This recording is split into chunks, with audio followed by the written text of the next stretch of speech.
জানাচ্ছি ফ্যাম অর্গানাইজেশন তারা আমার কাছে এসে মানে বলছেন এটা জানেন যে অভিষেক বন্দ্যোপাধ্যায় প্লেন চাইল্ড রাজনীতিকে তিনি আধুনিকতার প্রবক্তা। তিনি সুন্দরভাবে আজকের দিনে দাঁড়িয়ে দাঁড়িয়ে দাঁড়িয়ে সোশ্যাল মিডিয়ায় একটা বিষয়টা থাকেন এবং সোশ্যাল মিডিয়ার সঙ্গে সবাই সজাগ থাকেন। আমরা যখন ছোটোবেলায় রাজনীতি করতাম মানুষকে জমায়েত করেই বক্তব্য রাখতাম। তা আজকের দিনে পলিটিক্যাল ক্রাইটেরিয়া এমন জায়গায় গেছে যেখানে মানুষকে সবটা বলতে হয়। ফ্যামকে প্রথমে আমি স্বাগত জানাই এই ধরনের সুন্দর ভাবনার জন্য। তারা এসেছেন প্রথমেই জানেন কারেন্ট ইস্যু একবার যে এসআইআর। আপনারা সকলে মিলে জানেন যে 2002 সালে লাস্ট এসআইআর হয়েছিল। সবাই মিলে জানেন, আমার থেকেও আপনারা বেশি করে জানেন যে লোক গণনাকে সেন্সাস বলা হয়, ভোটার গণনাকে এসআইআর বলা হয়। 2002 সালে আমরা কেউই ভাবিনি যে এসআইআর কী জিনিস। সেখানে 2 বছর 2.5 বছর লেগেছিল। একটা রাজনৈতিক উদ্দেশ্য, আমাদের দেশের যে মূল স্তম্ভ হচ্ছে যে প্রধান বিচারপতি, ইলেকশন কমিশন, সেগুলোকে প্রায় আরএসএস এবং বিজেপি দখল করে তাদের লোক দিয়ে বিষয়টাকে রাখছেন। আমাদের কাছে সন্দিহান হচ্ছে, আমরা কেউ ভোট গণনায় অবিশ্বাস করি না, কিন্তু একটা প্রথা ছিল একদিন, যেহেতু ইলেকশন হবে আসন্ন, এই ইলেকশনের পরে করতে পারতেন। অথচ আসামে, মেঘালয় এটা হবে না, পশ্চিমবঙ্গে এটা হবে। এটাকে রাজনৈতিক উদ্দেশ্য প্রণোদিত। 1, 2 হচ্ছে আমাকে দেখে সংবিধান অনুযায়ী কোনো জায়গায় 2002টা ইয়ার মার্ক নেই। আমাকে দেখে সবাই মিলে জানেন যে একটা ভারত যখন এক ছিল 47 সালে স্বাধীনতা হওয়ার পর পাকিস্তান, বাংলাদেশ, এখন বর্তমান তারা একটা অংশে চলে যায়, আমরা একটা অংশে থাকি। তারপরে 71 সালে যুদ্ধের পর ভারত বাংলাদেশ একটা চুক্তি হয়। 71 থেকে যে মানুষ এসছেন তাদের একটা বিষয়। তারপর থেকে এমন একটা এই বঙ্গে নানা রকমভাবে একটা সমস্যা আছে। মতুয়া ভাইরা তাদের অধিকার, অন্য ভাইদের অধিকার, মুসলিম ভাইদের অধিকার, সবটা মিলিয়ে ধর্মনিরপেক্ষ সংবিধান আমাদের পশ্চিমবঙ্গে এসআইআর করার সময় দেখেছেন 9-10 জন মানুষ মারা চলে গেলেন। মানুষকে একটা ভয়ের পরিবেশ তৈরি করে দাও। আমরা ছোটবেলা থেকে বড় হয়েছি, আমি দীর্ঘদিন আমার রাজনৈতিক ক্যারিয়ারে দেখেছি মানুষের নাম তুললে, আমরা খাতা কলম করে দিলে, তখন মানুষ এত আজকের দিনে মডার্ন ছিল না, কিন্তু মানুষকে বলতাম আমি কিন্তু আপনার ভোটটা তুলেছি, আমাকে দেখবেন, এই ছিল। এখন ভারতীয় জনতা পার্টির উল্টো কাজ, মানুষের ভোটার লিস্ট থেকে নাম বাদ দাও, মানুষের গণতান্ত্রিক অধিকার বাদ দিয়ে দাও। এই জন্য ভোট সুরক্ষা কেন্দ্র করে অভিষেক বন্দ্যোপাধ্যায়ের নির্দেশে মমতা বন্দ্যোপাধ্যায়ের পৃষ্ঠপোষকতায় আমাদের বলেছে 10-12 হাজার হেলথ করতে। এখন আমরা 80,000 বুথেই প্রায় বুথে আমাদের পার্টির ছেলেরা নেবে বিষয়টাকে করেছেন। একটা জনসমুদ্রে লড়াইটাকে একটাও করেছে। এবং দেখবেন এমএলএকে বলেছেন যে তুমি অ্যাসেম্বলিতে করো, মানে ওয়ার হাউস করো, যুদ্ধের হাউস। এটা একটা যুদ্ধ, এই যুদ্ধতে আমরা মানুষের সামনে আছি। কোভিডের সময় মানুষের সঙ্গে আমরা ছিলাম, কোভিডের সময় আমরাই ছিলাম, নোটবন্দির সময় মানুষের সঙ্গে ছিলাম, এখনো বর্তমান সংকট মুহূর্তে এসআইআরে আমরাই মানুষকে বিষয়গুলো করছি, মানুষের নাম লেখাতে। কেউ ভয় পাবেন না, মানুষের কাছে আমাদের বক্তব্য। 2002 সালে যদি আপনার নামও না থাকে, লাস্ট ভোটার লিস্টে ভোট যদি দিয়ে থাকেন, 58টা ক্রাইটেরিয়ার মধ্যে একটা আছে। আমাদের নেতা বলেছেন আমরা ফিল্ডে আছি মানুষের সঙ্গে, পাশত্ব করে সতর্ক থাকা দিন, আমরা কোর্টেও আছি। সবটা মিলিয়ে ভারতের সংবিধান বিষয়টাকে রাখা হয়েছে। আসলে মূল স্তম্ভ আরএসএস এর যে ভিত্তি, আরএসএস স্তম্ভগুলোকে বিশ্বাস করে না। আপনারা সকলে জানেন যে বাংলা তার বঞ্চনা, প্রায় 2 লক্ষ হাজার কোটি টাকা আমাদের প্রাপ্য টাকা দিচ্ছে না। আমাদের টাকায় উত্তরপ্রদেশে উন্নয়ন হয়, আমাদের টাকায় গুজরাটে উন্নয়ন হয়, আমাদেরকে তারা বঞ্চিত করে দেয়। 100 দিনের টাকা আপনারা জানেন, অবশেষে আমরা জিতলাম। মানে অভিষেক বন্দ্যোপাধ্যায়ের নেতাকে ধরে পুলিশ দিল্লিতে হেনস্থা করেছিলেন। ও অবশেষে হাইকোর্টের রায় হলো, হাইকোর্টের রায়ের পর তারা চ্যালেঞ্জ জানালো সুপ্রিম কোর্ট অবশেষে বলছে 100 দিনের টাকা দিতে হবে। এটা বড় ভিক্টরি আমাদের কাছে। এবং আমরাই একমাত্র রাজ্য যেখানে দাঁড়িয়ে রাজ্য সরকারের নিজস্ব তহবিল থেকে 100 দিনের প্রাপ্য টাকা গরিব মানুষকে টাকা দিয়ে বিষয়। আপনি যেমন আপনার বাড়িতে কোনো দিনমজুর ডাকলে পয়সা না দিলে লোকে চিটিংবাজ বলে, আমাদের দেশে কেন্দ্রীয় সরকার তাই গরিব মানুষকে 100 দিনের কাজ করে পয়সা দেয়নি। পশ্চিমবঙ্গ সরকার, মমতা বন্দ্যোপাধ্যায় প্রত্যেকে সেই অর্থ প্রদান করেছেন। রাজ্যের বঞ্চনার বিরুদ্ধে দাঁড়িয়ে আমাদের লড়াই।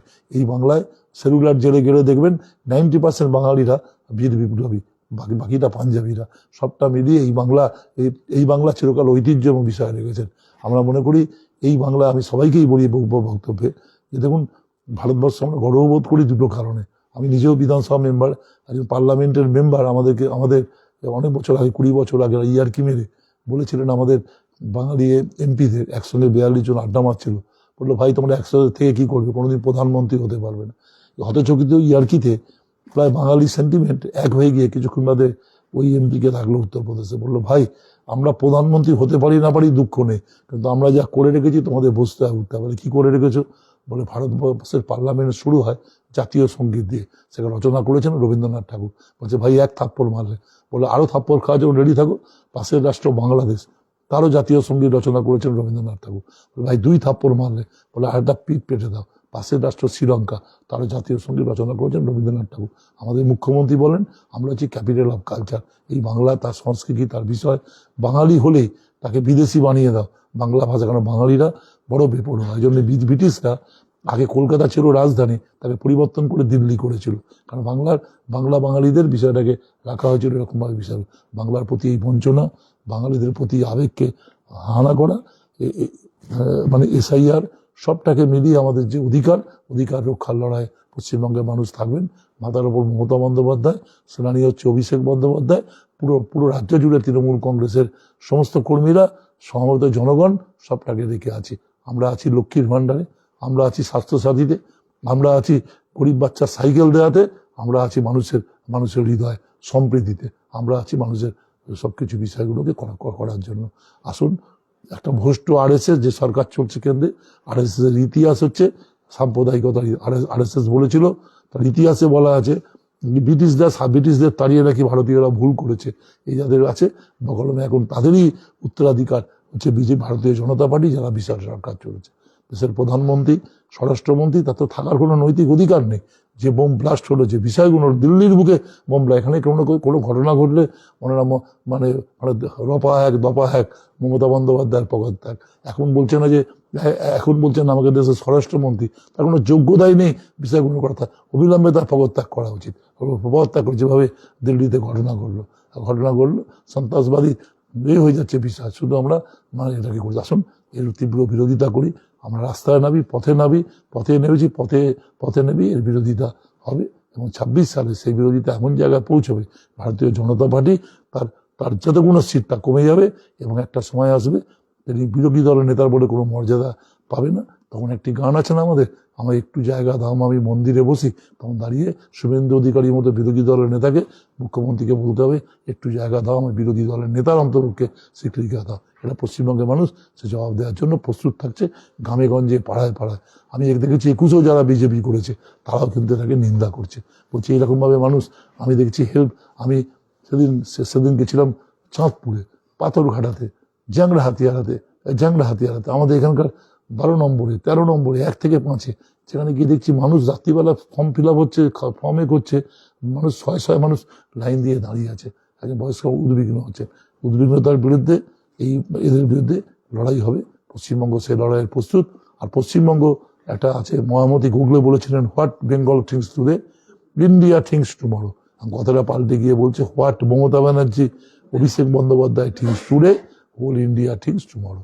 এটা আমাদের বার্তা। এই বার্তা নিয়ে বিষয়টাকে রাখবো ফ্যামিলির সমস্ত সংগঠন বন্ধুদের, আমাদের ভাইদের যারা এই অক্লান্ত পরিশ্রম করে সোশ্যাল মিডিয়ায় তুলেছে, তাদেরকে আমার কৃতজ্ঞতা, ধন্যবাদ। এটা আগামী দিনে একটা বড় প্ল্যাটফর্ম, যেখান থেকে দাঁড়িয়ে সব মানুষের কাছে, কারণ যে দেশের টিভি মিডিয়া নিরপেক্ষ না, কি আনন্দ আকাশে বাতাসে, একটা চ্যানেল শুধু রোজই তৃণমূলের বিরোধিতা করে তার জন্মলগ্ন থেকে বিষয় করছেন, তাদের বিরুদ্ধে জিহাদ ঘোষণা করার লড়াই আমরা করব। নমস্কার, সবাই ভালো থাকবেন। ফ্যানকে আমার ধন্যবাদ।